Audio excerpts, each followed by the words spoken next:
Aiwa silks, Kasaragod, Kanhangad, Mangalore. തലവേദനയ്ക്ക് മുകളിൽ തലവേദന എന്ന് വേണം പറയാൻ.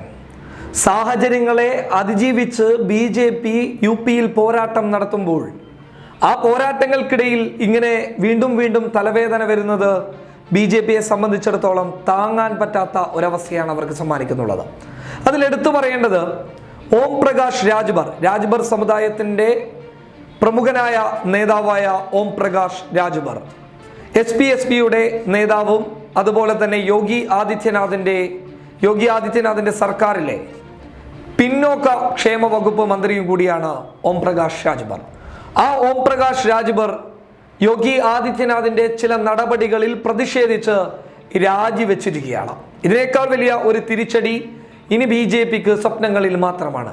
തിരഞ്ഞെടുപ്പ് അടുക്കുന്ന സമയം ഉത്തർപ്രദേശിന്റെ നിലവിലെ സാഹചര്യങ്ങളൊക്കെ BJP-യെ വെല്ലുവിളിച്ചു കൊണ്ടിരിക്കുന്ന ഈ സാഹചര്യത്തിൽ പിന്നോക്ക വിഭാഗങ്ങൾക്കിടയിൽ ശക്തമായ സ്വാധീനം ചെലുത്താൻ പറ്റുന്ന ഒരാളാണ് ഓം പ്രകാശ് രാജ്ഭർ സമുദായം എന്ന് പറയുന്നത് യാദവർക്ക് ശേഷം ഉത്തർപ്രദേശിൽ നല്ല സ്വാധീനമുള്ള ഒരു സമുദായമാണ് രാജ്ഭർ. കിഴക്കൻ മേഖലയിൽ, അതായത് കിഴക്കൻ ഉത്തർപ്രദേശിന്റെ മേഖലയിലാണെങ്കിൽ 9 മണ്ഡലങ്ങളിൽ നിർണായക സ്വാധീനം ചെലുത്താൻ പറ്റുന്ന, അല്ലെങ്കിൽ BJP-ക്ക് വോട്ട് ബാങ്കിന് ശക്തമായിട്ടുള്ള കരുത്ത് പകരാൻ സാധിക്കുന്ന ഒരു ശക്തി കേന്ദ്രമാണ് ഓം പ്രകാശ് രാജ്ഭറിന്റെ SP സുഹൽദേവ് ഭാരതീയ സമാജ്വാദ് പാർട്ടി. അതായത് എടുത്തു പറഞ്ഞു കഴിഞ്ഞാൽ വലിയ മുന്നേറ്റം വരെ ഉണ്ടാക്കാൻ ഇവർക്ക് സാധിക്കും.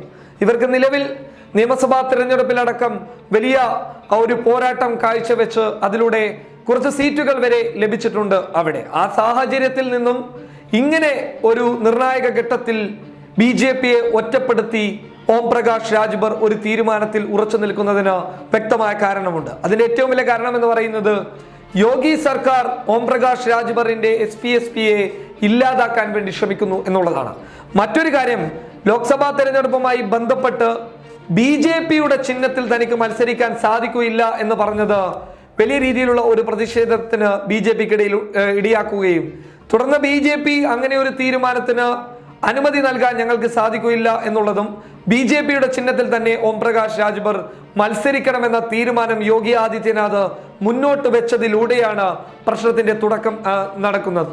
ഒടുവിൽ ലോക്സഭാ മണ്ഡലങ്ങളിൽ കൃത്യമായിട്ടുള്ള സീറ്റുകൾ ഞങ്ങൾക്ക് നൽകണമെന്ന ആവശ്യം ഓം പ്രകാശ് രാജ്ഭർ യോഗി ആദിത്യനാഥിന് മുന്നിൽ ഉന്നയിച്ചപ്പോൾ അത് നൽകാൻ കൂട്ടാക്കാതെ വരികയും ഒടുവിൽ നൽകാമെന്ന് പറഞ്ഞ് രാജ്ഭറിനെ സമീപിച്ചപ്പോൾ ഇനി ഞങ്ങൾക്ക് ആവശ്യമില്ല എന്ന് പറഞ്ഞ് മറ്റുള്ള മണ്ഡലങ്ങളിലടക്കം, അതായത് നരേന്ദ്രമോദിയുടെ വാരണാസിയിലടക്കം ഓം പ്രകാശ് രാജ്ഭർ തങ്ങളുടെ സ്ഥാനാർത്ഥിയെ പ്രഖ്യാപിച്ചു കഴിഞ്ഞു എന്നുള്ളതാണ് ലഭിക്കുന്ന റിപ്പോർട്ടുകൾ വ്യക്തമാക്കുന്നത്. അതായത് BJP-യിലേക്ക് പോകേണ്ട ഒരു വലിയ ശതമാനം വോട്ടുകൾ ചോർന്നു എന്നുള്ളത് തന്നെയാണ് എടുത്തു പറയേണ്ടത്. ഈ വോട്ടുകൾ ആരെ സ്വാധീനിക്കുന്നുവോ അവരായിരിക്കും കിഴക്കൻ ഉത്തർപ്രദേശിൽ നേട്ടം കൊയ്യുക എന്നുള്ളതാണ് യാഥാർത്ഥ്യം. എന്തായാലും അവസാന ഘട്ടത്തിൽ ഓം പ്രകാശ് രാജ്ഭറിന്റെ രാജി കൃത്യമായി പറഞ്ഞു കഴിഞ്ഞാൽ ഏറ്റവും വലിയ ഒരു തിരിച്ചടി തന്നെയാണ് UP-യിൽ BJP-ക്ക് നൽകിയിട്ടുള്ളത്. News desk public Kerala.